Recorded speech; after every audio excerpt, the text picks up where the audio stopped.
Mes amis, je retrouve Florent Machabert pour nos entretiens économiques sur des sujets pratiquement de culture générale, mais de culture de finances publiques, sujet ingrat, mais sujet important qui occupe pas mal les esprits, et d'autant plus qu'il y a un vrai débat aujourd'hui au sein même du gouvernement sur comment faire. Alors on parle d'ailleurs du lancement d'un impôt sur les super profits pour combler les déficits de l'État, ou en tout cas les amenuiser, parce qu'on peut penser que ça ne suffira pas.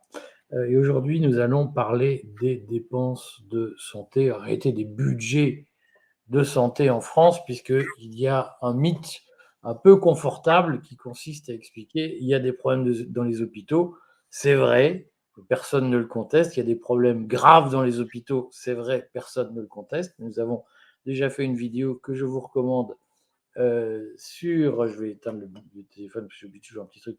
Nous avions déjà fait une vidéo sur faut-il fermer des lits d'hôpitaux, où on avait rappelé que contrairement à la rumeur, à la légende urbaine, la fermeture des lits d'hôpitaux ne s'expliquait pas, pas par des réductions de budget, mais par des évolutions technologiques qui font que la chirurgie est moins invasive et plus légère, et qu'on on fait maintenant beaucoup plus d'hospitalisation ambulatoire, comme on dit, que d'hospitalisation longue dans les hôpitaux. Aujourd'hui, on va parler de budget, puisqu'il y a aussi une légende urbaine tenace qui est que l'État se désengage.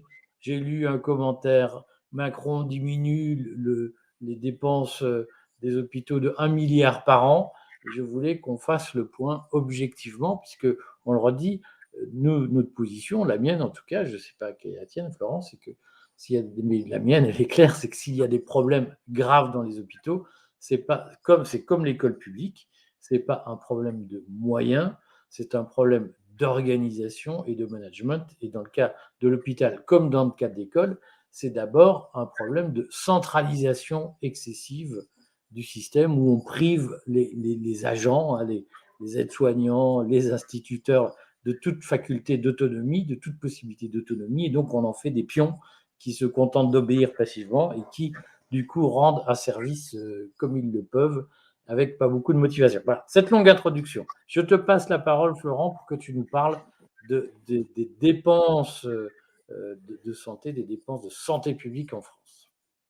Merci Eric. Alors effectivement, dans l'émission précédente, on est resté avec nos auditeurs sur l'idée très juste, enfin, sur le fait que ce sont plus de 100 000 lits d'hôpitaux qui ont été fermés depuis la fin des années 90, 97, 98 à peu près.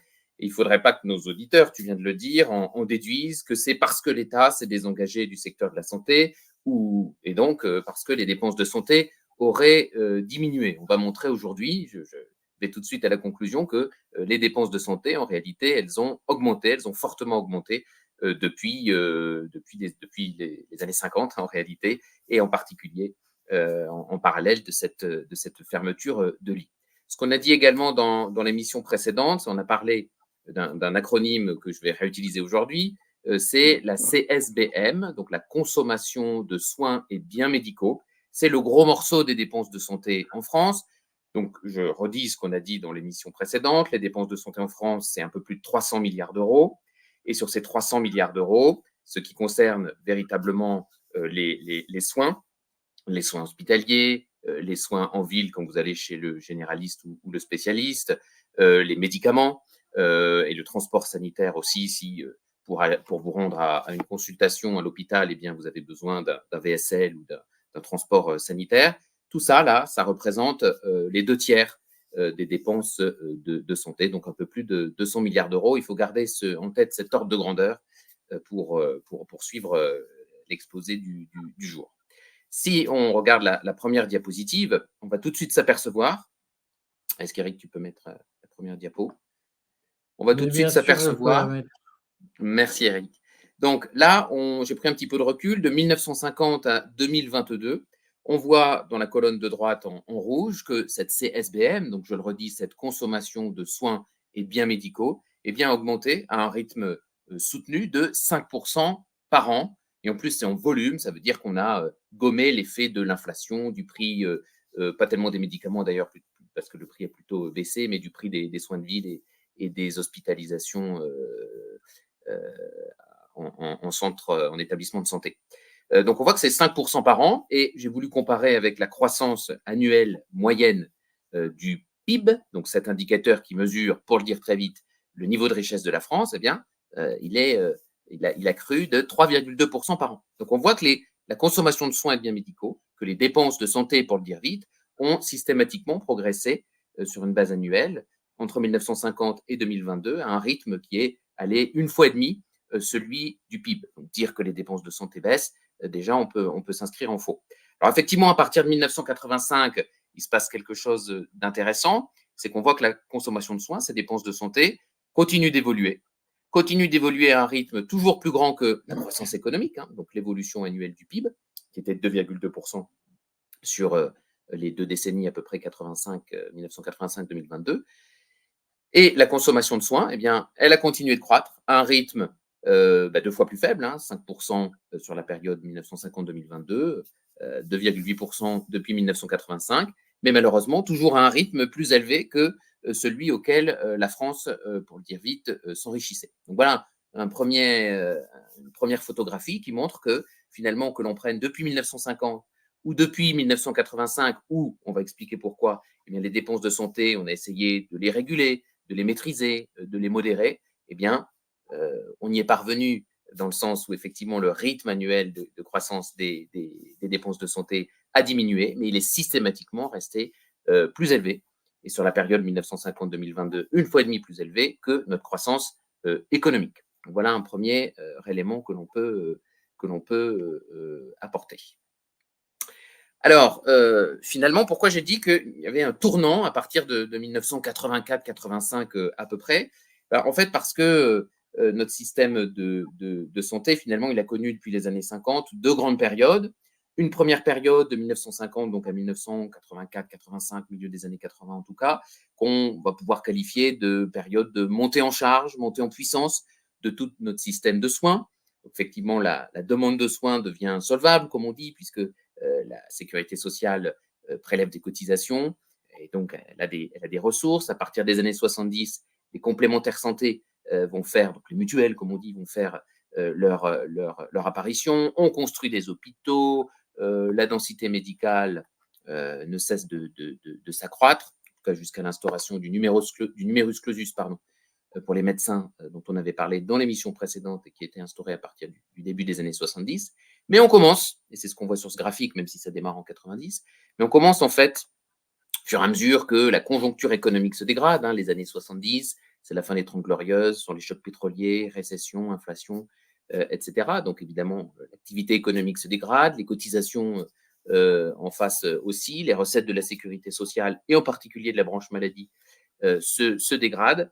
Et à partir de 1976, eh bien, il va y avoir un plan de redressement tous les 18 mois des finances de la sécurité sociale, et en particulier de la branche maladie, dont j'ai retracé ici, sur une période longue, même si, encore une fois, ça démarre en 1990, eh bien, le déficit. On voit que la branche maladie, depuis 1990, en réalité depuis un peu plus avant, eh bien, n'a jamais été à l'équilibre. Alors, on s'en est rapproché à la fin des années 90, parce que la croissance économique allait mieux aussi. On s'en est rapproché juste avant le Covid. On était quasiment à l'équilibre en 2018-2019. Bon, inutile d'expliquer le violent décrochage de 2020-2021 et puis encore aujourd'hui. Et donc, 1984, ça correspond aussi, voilà, on commence à se creuser la tête et à se demander comment on va essayer de tenter de résorber, on voit qu'on n'y est pas vraiment parvenu, eh bien, des déficits qui sont récurrents et qui, en plus, eh bien, s'aggravent. Donc, 1984, la branche maladie va commencer à donner de premiers objectifs annuels d'évolution des dépenses, une espèce de norme d'évolution de la dépense, alors qui ne concerne pas du tout encore toute l'assurance maladie. Ça concerne la biologie, donc les laboratoires, ça concerne les soins infirmiers, ça concerne les cliniques.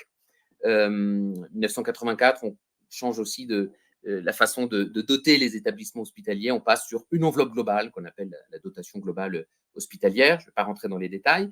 Mais en tout cas, ces objectifs annuels d'évolution, c'est intéressant de noter qu'ils apparaissent au milieu des années 80, parce que c'est ce système-là pour lequel l'assurance maladie va opter, plus généralement la sécurité sociale, à partir de 96, à partir des ordonnances Juppé d'avril 96, puisque à partir de cette date, le financement de la sécurité sociale va désormais faire l'objet d'une loi de financement de la sécurité sociale. Alors, ce n'est pas une loi de finances, ça peut paraître bizarre, hein, loi de financement, loi de finances. C'est une loi de financement parce que, comment dire, elle va indiquer les recettes prévues pour les branches sécurité sociale. Elle va donner des objectifs d'évolution, mais ce ne sont pas des crédits budgétaires qui sont votés. C'est-à-dire que, au fur et à mesure que ces déficits s'accroissent, que l'État va, comment dirais-je, finalement finir par couvrir les déficits sociaux, mais on estime que le Parlement a un droit de regard sur le financement de la sécurité sociale, et en particulier sur la branche maladie. On met en place à partir de 96, on peut mettre la diapo numéro 3, donc l'ONDAM. Donc l'ONDAM, Alors c'est attends, parce cette que norme. je Oui, voulais dire, si tu me permets, parce que après. ce que tu dis est évidemment bien plus juste que tout ce que je peux dire, mais ce qu'il faut bien expliquer, c'est pourquoi on est dans l'objectif et pas dans la loi de finances classique, Oui, c'est que, comme on dit, les dépenses de santé ne sont pas des crédits limitatifs. oui, C'est-à-dire que si le 15 décembre, on a épuisé tous les crédits prévus sur telle ligne, on ne dit pas aux gens, ah ben non, mais on n'a plus les moyens de soigner des crises cardiaques, revenez le 1er janvier, on soigne quand même les gens. Donc c'est pour ça qu'il y a oui. un objectif et qu'il n'est pas limitatif comme dans la loi de finances, puisque évidemment, on ne dit pas aux gens, bah, stop, voilà, arrêtez d'être malade maintenant. Tout à fait. Et donc, c'est ça l'ONDAM. Hein. L'ONDAM, donc je le répète, créé en 96, c'est l'objectif national de dépenses de l'assurance maladie et qui, tu as raison de le dire, hein, est voilà, une norme d'évolution de la dépense annuelle. C'est un encadrement a priori, estimatif, non limitatif. Ça n'est pas une enveloppe budgétaire et ça concerne évidemment uniquement, ça ne concerne pas les mutuelles, les complémentaires santé, c'est vraiment l'assistance, l'assurance maladie obligatoire. Donc, le régime de base. L'idée, c'est qu'on essaie sur l'année Donc qui on vient. précise bien, parce que je Oui, sais bien que ça agace les gens, mais vous allez tous non, mais très tu as vite raison. si vous ne prenez pas le temps. Donc ONDAM, c'est Objectif national de dépenses de l'assurance maladie. Voilà. Tout à Ça fait. ressort de là. Donc c'est bien la formulation officielle qu'on Mm. trouve dans les lois de financement de la sécurité sociale pour désigner l'objectif de dépenses de santé qui concerne à la fois les hôpitaux, la médecine de ville, et tout ce qui va autour, les indemnités journalières pour les salariés qui tombent malades, etc. Exactement. Donc, en fait, l'exercice auquel se livre le Parlement qui vote chaque année cet ONDAM, eh bien, c'est d'essayer, tu viens de le dire, de chiffrer, de donner une norme d'évolution pour les remboursements qui vont être faits aux ménages pour les consultations de ville ou les médicaments, les paiements qui vont être faits à destination de tous les prestataires de soins, qu'ils soient effectivement publics ou privés. Hein. L'ONDAM, ça concerne les établissements de santé publics, les hôpitaux publics, ça concerne aussi les hôpitaux privés, et puis ça concerne les cliniques. On voit donc que l'enveloppe, pardon, c'est pas une enveloppe, que l'objectif donné en 2010, c'était 164 milliards d'euros. Je suis même remonté jusqu'en 97, j'ai le chiffre, c'était de l'ordre de 90 milliards d'euros. Donc le premier ONDAM voté en 97, c'était de l'ordre de 90 milliards d'euros. Et on voit qu'aujourd'hui, prévision 2024 de l'ONDAM, c'est 255 milliards d'euros. Donc on voit bien que on a multiplié par 2,5 l'ONDAM depuis qu'il existe. Donc effectivement, parler de désengagement public en matière de santé quand l'objectif national de dépenses de l'assurance maladie est multiplié par un peu plus de 2,5, ça n'est effectivement pas très juste. Il est d'ailleurs en constante augmentation depuis toujours, hein, et en tout cas depuis 2010 ici. Il n'y a qu'en 2023 où il y a l'effet atterrissage post-Covid qui fait qu'on a tout petit peu baissé de presque 2 milliards d'euros, mais c'est, entre guillemets, reparti de plus belle en 2024, puisque on va voter on a voté l'ONDAM le plus élevé qui ait jamais existé. Donc tu l'as dit, ça recouvre. Alors depuis 2005, le Parlement ne vote plus un ONDAM global, mais vote des sous-ONDAM, donc des sous-objectifs.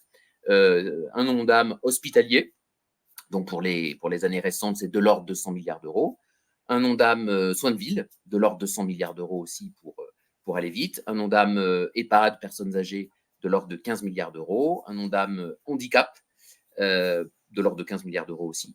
Et puis, quelques autres petites lignes, mais enfin, ça fait déjà 115, 230 milliards d'euros. On voit qu'on est sur 90 ou 95% de l'Ondam en question. Donc, ça concerne le public, ça concerne le privé, ça concerne essentiellement donc la branche maladie, même s'il y a un petit peu, ça déborde un petit peu sur la branche ATMP, comme on dit, donc accident du travail et maladie professionnelle. Ça déborde aussi depuis 2021, je l'ai dit, avec les EHPAD sur l'autonomie, donc les dépenses de personnes en EHPAD, de personnes dépendantes éventuellement à domicile, auxiliaires de soins, etc. Et puis, le périmètre ne coïncide pas tout à fait avec la CSBM dont j'ai parlé tout à l'heure, parce que j'ai dit que c'était de l'ordre de 200 milliards d'euros. Là, on voit que les Ondam votés depuis 2019 dépassent 200 milliards d'euros.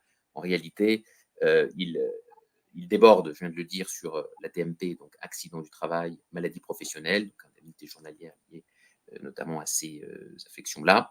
Et à rebours, il exclut aussi certaines autres prestations, je ne rentre pas dans les détails, mais par exemple les indemnités journalières liées à la maternité, ou certaines prestations, invalidité, décès, etc., ne font pas partie du périmètre de l'Ondam. Donc voilà, c'est un outil, une norme d'évolution, et qu'il ne faut pas essayer de chercher à juxtaposer avec la consommation de soins et de biens médicaux. Ce qu'il exclut, en fait, c'est toutes les prestations qui ne sont pas régulées, comme celles que j'ai pu citer. Et puis après, on essaie de décliner cet Ondam régionalement, notamment pour l'Ondam hospitalier, à travers les ARS, donc Agences régionales de santé, dont on a beaucoup entendu parler pendant le Covid, ex-ARH, Agence régionale hospitalière. Et puis, on fait pareil avec tous les généralistes et les spécialistes pour l'Ondam soins de ville. Alors, la question qu'on peut se poser, c'est cet Ondam comme objectif, un objectif, ça a vocation à être respecté. Est-ce que ça a été respecté? Alors là, bon, l'année où ça a été voté, donc où ça a été mis en place, donc 97, il a été respecté. Donc, on voit sur ce graphique deux courbes depuis 97. La courbe bleue, ce sont les dépenses réelles, les dépenses constatées de l'assurance maladie, pour le dire vite, même si ça déborde encore une fois un petit peu sur certaines autres prestations. Et puis, on voit en rouge l'Ondam voté, tel que je viens d'expliquer.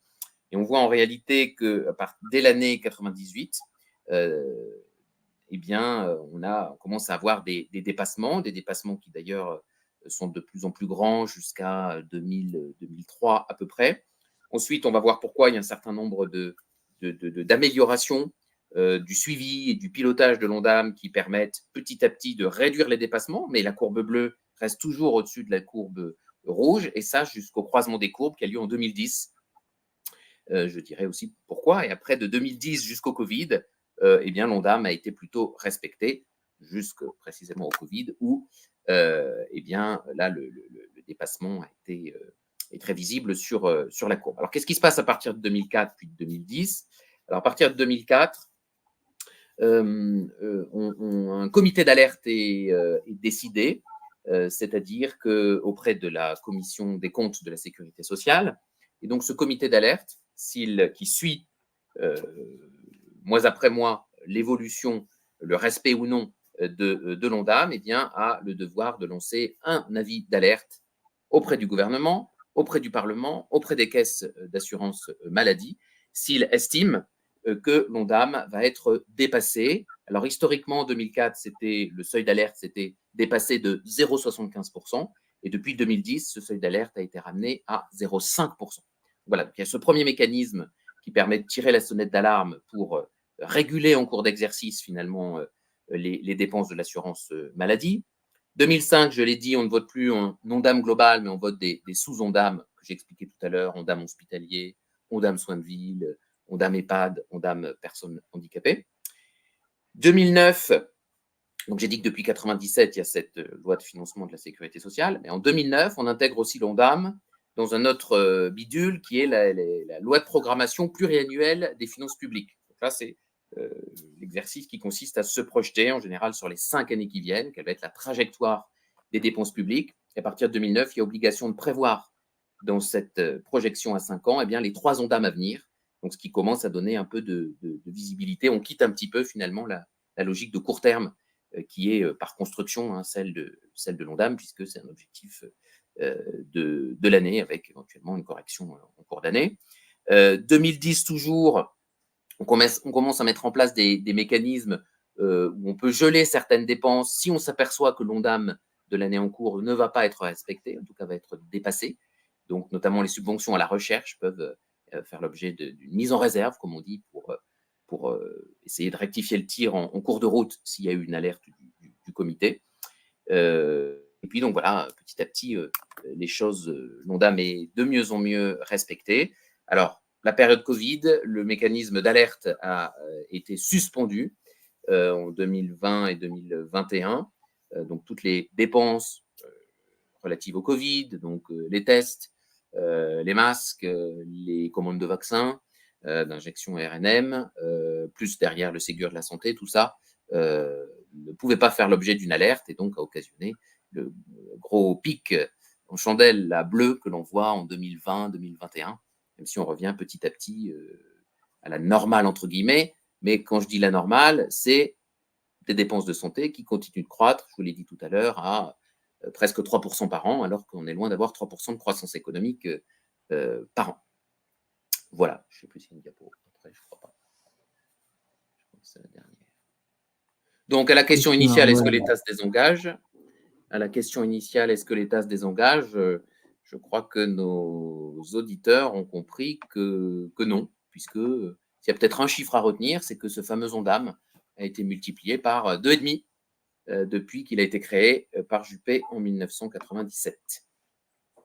Moi, ce qui me paraît important de souligner, c'est que, parce que je vois les critiques habituelles, ah, donc vous êtes macroniste puisque vous dites que tout va bien dans les hôpitaux et qu'il ne s'agit absolument pas de nier la mise en danger, les problèmes de l'hôpital qui peuvent parfois déboucher sur des mises en danger. On a tous vu ces situations absolument abominables où des personnes âgées, des patients meurent dans les couloirs oubliés. On a tous vu ça. Et malheureusement, je suis bien placé pour en parler. Il ne s'agit absolument pas de nier que ça existe. La question, c'est les causes. Est-ce que c'est en augmentant encore des moyens qui sont déjà très importants qu'on va y arriver? Et donc, est-ce qu'on fait le jeu des médecins? Moi, je prends l'exemple de Louis Fouché, qui est médecin à Marseille, qui passe son temps à expliquer que l'État se désengage, qu'on retire de l'argent à l'hôpital. Je comprends que les médecins qui ne veulent surtout pas qu'on leur demande de rendre des comptes sur leur management, sur leur gestion, sur leurs décisions, sachant qu'ils ne maîtrisent pas tout d'ailleurs, je comprends très bien que ces gens-là disent donnez-nous plus d'argent et ne vous mêlez pas de nos affaires. La réalité, c'est qu'en France, on a un problème de management de l'hôpital, comme on dit, j'aime pas ce mot, mais on a un problème de gouvernance, c'est-à-dire que d'une part, le système est extrêmement centralisé et donc pour que les hôpitaux locaux soit contrôlés par les ARS et par le ministère de la Santé. On paye des tas de bureaucrates pour faire des tas de tableaux dans tous les sens. Et ça, c'est un argent qui ne va pas aux soins. Et deuxièmement, on a quand même aujourd'hui un système où nos médecins ont appris à ne pas rendre compte, en partie parce qu'ils sont, au contraire des États-Unis, la santé coûte très cher aux États-Unis parce que les médecins sont responsables pénalement et financièrement des erreurs qu'ils commettent. En France, un médecin, là aussi je suis malheureusement bien placé pour le savoir, peut tuer un patient, ça ne coûte rien. C'est-à-dire qu'il n'y a aucune véritable sanction qui soit prise, surtout dans les hôpitaux publics.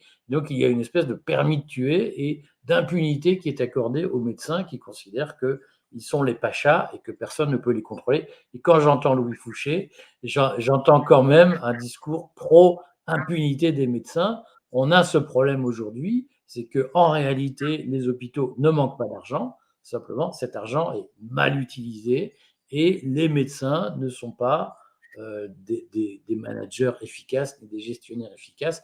Donc il y a un gaspillage des fonds publics. L'hôpital en France coûte très cher et malheureusement, l'argent est gaspillé. Voilà ce que. Est-ce que tu es d'accord avec mes affirmations je suis très carrées, d'accord. Florent? Avec en plus un ratio de personnel non soignant sur le personnel global dans les hôpitaux, malheureusement c'est vrai aussi dans d'autres ministères, qui est de 25% à peu près dans le public et de 20% dans les cliniques.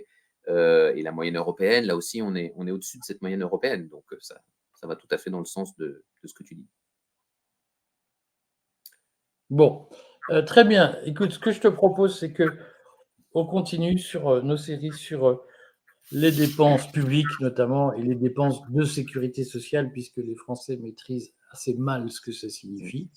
Et ce serait peut-être pas inintéressant de montrer quelques évolutions, notamment, je pense que l'évolution des indemnités journalières, de l'absentéisme, sont une des explications aujourd'hui du déficit de la sécurité sociale. Ce ne serait pas inintéressant qu'on s'en reparle. À la prochaine fois, Florent. Merci Eric, à bientôt.